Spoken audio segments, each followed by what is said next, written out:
Tonight, find out about a new home in Troy for stray pets. Plus, students posed for the camera for their yearbook photos. Stay tuned. TrojanVision Nightly News starts now. From the high-definition digital production center on the Troy campus, with news from Troy University locations around the world, this is TrojanVision Nightly News. Hello and welcome to TrojanVision Nightly News for March 19, 2014. I'm Jamarlo Phillips. And I'm Danielle Percival. Thank you for joining us this evening. Stray animals will soon have a new place to call home as county and municipal leaders, along with two volunteer groups, announced today that they will all join together in building a new animal shelter for Pike County. Wednesday afternoon, Mayor Jason Reeves and the city of Troy came together to announce the building of a new animal shelter in Pike County. Reeves says the city will partner with several other organizations in the community to form the Pike Animal Shelter. The City of Troy is the lead organization, the Pike County Commission, the City of Brundage, the Troy Animal Shelter Incorporated, and the Pike County Humane Society. And we're going to join to form the Pike Animal Shelter. In efforts of building a new animal shelter here in the city of Troy and Pike County, some questions are asked, just as how will this project be funded? We have current revenue streams in our budgets of the governmental entities that we deal with animals on a daily basis. We're going to pledge those current revenues, and then both of these volunteer organizations have in excess of $300,000 in property and cash that they are going to pledge towards the effort of the animal shelter. Those who attended the meeting say they are excited for this new project and hopes the animal shelter can be a foundation for all welfare efforts. I am so excited because I get calls all the time, people wanting to see an animal, and right now there's really no place to go see an animal, to adopt an animal. I expect that it'll be a fun place to go. It'll be very loving. I have high hopes, and I know that it'll happen. Both groups decided to come together, and I think it's one of the best things that ever happened, because like I said a while ago, we was having problems with our part of the county doing disposing animals, and so since this whole thing come together, we got a place to put them. We're very excited about this day. We're excited about everyone coming together, and we've all got a mutual goal, and we knew that we could accomplish more together, and so this is the beginning of that process of these 5 entities coming together and moving forward. The Pike Animal Shelter will be built on the Henderson Highway in the heart of Pike County. Well, for some students, Picture Day was a dreaded day in grade school, but the Palladium is looking to make it a day to remember for college students.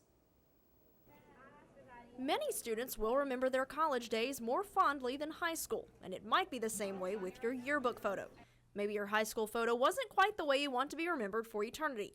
Well, Troy University is giving students the opportunity to get their photo made for the college yearbook. We're having our picture day and a yearbook sale, and basically the picture is completely free, so if students come out, they're guaranteed to be in the yearbook, and that kind of gives them a reason to buy the yearbook as well. But don't worry, this yearbook isn't going to break the bank. The yearbook's $5, so it's really cheap. It's a lot cheaper than high school, and most of their organizations are in the yearbook this year. We really tried to connect with as many organizations as we could. For some students, college may seem to drag on, but before you know it, those days are over, and you'll want to be able to look back on the memories. This is a moment in history that I know right now, like, we kind of take it for granted because it's 4 years and it's like an everyday thing, but this is the Troy University's way of kind of scrapbooking our time here, and it allows us to, in the future, be able to look back and remember all the good times that we had.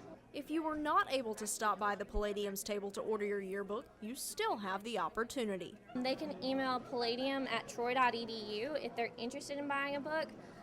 They can also come to the Palladium office, which I know is kind of random, but it's on the back side of the library, and if they go inside and talk to the people who are in the office of the school, they can kind of direct you to us because we're around a corner. So we're only allowed to order 1,000 books from the university, and I mean there's more than 1,000 people here. The latest edition of the Palladium will be available in the fall semester. Again, to contact the Palladium, you can email palladium@troy.edu or drop by their office in Wallace Hall. Well, Troy University is home to a number of on-campus organizations that meet a variety of student needs. That's right, Danielle, and over the next few weeks, we will spotlight some of these student organizations. Today, Yana Weezer takes a look at a Troy organization that works for unity and understanding among students, the Spectrum Alliance. Would you know what the most derogatory words for the lesbian, gay, bisexual, and transgender community are? Because even members of the Troy campus LGBT organization, the Spectrum Alliance, had trouble finding the right terms. What's on there? What is on there? And some were not what they expected. The organization is not only a place to educate, but also a place to come together and find like-minded people. It is an organization for everyone where you can talk about any issues specific to LGBT topics mainly, but it's accepting of all groups. The Troy Spectrum Alliance meets every Tuesday night at 7:30 in Trojan Center 224, and it's open to any Troy student to create a safe zone for everyone to meet. But the Troy Spectrum Alliance has its very special meaning to each and every member. It means family to me. It means it's just a close-knit group of people that genuinely care about each other. Someone else out there is going through the same thing that I am. Especially in South Alabama, a lot of LGBT people are looked down upon, and it's really cool for people to see that they're not different. We're all humans. We're all a child of God. It's like you shouldn't be treated differently just because of your sexual preference. Because I like the sense of community, and like the people I've met here have been really cool, and I've learned a lot from everyone here that I wouldn't have if I hadn't have come. With around 100 members, the organization has still room to grow. Spectrum President Tyler Ray has an important message for Troy campus students. I want to tell Troy University that there is a strong LGBT student base, and that anyone out there who wants a group of people to talk to, that this is the safe place to come. Besides their weekly meetings, Spectrum also has fundraisers and special events in collaboration with other on-campus clubs. Yana Weezer, Troy, TrojanVision News. Keep watching throughout the month of March for more of our Student Organization Spotlight series. And now taking a look at news from around the state. In Montgomery, the state Senate wants to allow public employees to be able to receive unsolicited gifts for exemplary public service. Republican Senator Greg Reed of Jasper got the Senate to vote yesterday for his bill allowing the gifts. The bill will now go to the House for consideration. And out of Birmingham, federal prosecutors say the leader of a tax fraud ring that was run from a state prison has been sentenced to more than 5 years in prison. Authorities said yesterday that 57-year-old Shermaine German was an inmate at the Donaldson Correctional Facility in Bessemer while he coordinated a tax fraud scheme that involved stealing personal information from fellow inmates over the course of about 5 years. And in Phoenix City, a South Korean auto parts manufacturer intends to hire 23 more employees over the next year as part of a $16.5 million expansion at its plant in eastern Alabama. ILJIN Alabama opened the plant in 2010 in the city just across the Chattahoochee River from Columbus, Georgia. And still to come on TrojanVision Nightly News, the baseball team was in action last night, but after a rough start, the Trojans didn't have it in them to fight back. Amy Austin will have the details on that and more when she joins us in sports. Now Amy Austin joins us for a look at sports. Well, Amy, last night started a busy week of Troy athletics with the baseball team in town all week long, but it wasn't the start the team was looking for. That's right, Danielle. The team took a tough loss last night, but I'll get into the details right now in sports. The Troy baseball team took on Jacksonville State last night, and while it was a cold night at Riddle Pace Field, it was also a cold night for the Trojans at the plate. A rough start to the game did it in for the Troy University baseball team as they faced Jacksonville State. The Trojans lost 7-3 to the Gamecocks on Tuesday night. Getting down that early in the ball game, and sometimes, that early's good. I mean, you got 9 innings left to play. You got an opportunity to come back, chip away, maybe take a lead, but we never could really get the big inning we needed to get back in position. So credit Jacksonville State. They played a better ball game than us tonight. While Troy did score 3 runs, the hitting kept the Trojans from coming back. 8 Trojans were unsuccessful at the plate. We gave up 5 in the inning. That put us behind the 8 ball, and with the way our team's scoring, that was going to be a difficult task to overcome, and you hate to see that early in the game. After the first two Trojan pitchers were roughed up, Austin Sullivan came out and pitched 6 innings, having only 2 hits and 19 at-bats, giving the Trojans a chance. Thought Austin Sullivan pitched great for us. I think he went 6 or 7 innings and didn't give up a run. And I mean, when you come in and you do that for your team, it gives you a chance to get back in the game. Troy has to prepare immediately for another midweek game tonight against Alabama State. Pitched well.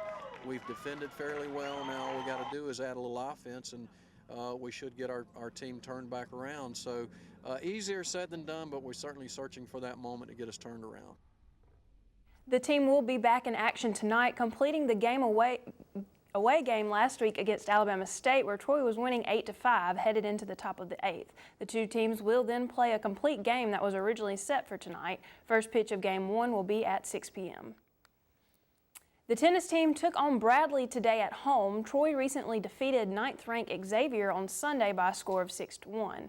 Bradley has lost its last 2 straight, the last on Saturday against Toledo. The match was set to start at 2 p.m. at the Lunsford Tennis Complex. After the match today, Troy will then take on Alabama State with another homestand on Thursday and Friday. Those matches are set to start at 1:30 p.m. And the track and field team heads to Tuscaloosa to compete in the Alabama Relays. The Trojans are coming off the USF Invitational that was last week in Tampa. The men's team brought home first in both the 4x100 and 4x400 relays. Benjamin Martin and Thaddeus Curtis brought home first place in individual competitions. The women's team brought home first in the 4x100 meter relay also. The 4x400 meter team finished 3rd place. Karina Cox won first place in the discus with a throw of 46.82 meters. Several individuals for the women's team placed 3rd. The team will head to Tuscaloosa tomorrow to start with the multi and field events beginning on Thursday and continuing to Friday. Friday will also mark the beginning of the running events. And out of Troy golf, former golfer Ben Bates qualified for the PGA Champions Tour Mississippi Gulf Coast Resort Classic. Bates was a 3-time All-Gulf South Conference selection in his years at Troy.